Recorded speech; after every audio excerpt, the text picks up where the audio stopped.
नमस्कार मित्रांनो, आज आपण आलो आहोत छत्रपती संभाजीनगरमधील टीव्ही सेंटर परिसरात असलेल्या रेणुका माता मंदिरमध्ये।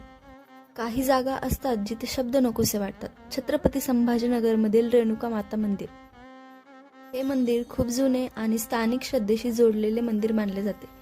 हे मंदिर ऋषी जमदग्नी यांच्या पत्नी आणि भगवान परशुरामांच्या आई असलेल्या रेणुका मातेच्या स्मरणार्थ उभारले आहे। इथे येताना लोक काही मागत नाही, ते फक्त स्वतःला आईकडे सोपवतात। रेणुका माता म्हणजे देवापेक्षा जास्त ती आई मायेची सावली, जी न सांगता वेदना ओळखते आणि म्हणूनच इथे मन हलकं होतं। या मंदिराच्या बाजूलाच काळभैरव मंदिर आहे। म्हणतात की जिथे शक्ती तिथे संरक्षणासाठी भैरव असतो। काळभैरवाला रात्रीचा देव मानला जातो। संकट, भीती, नकारात्मक ऊर्जा दूर करण्यासाठी भक्त इथे दर्शन घेतात।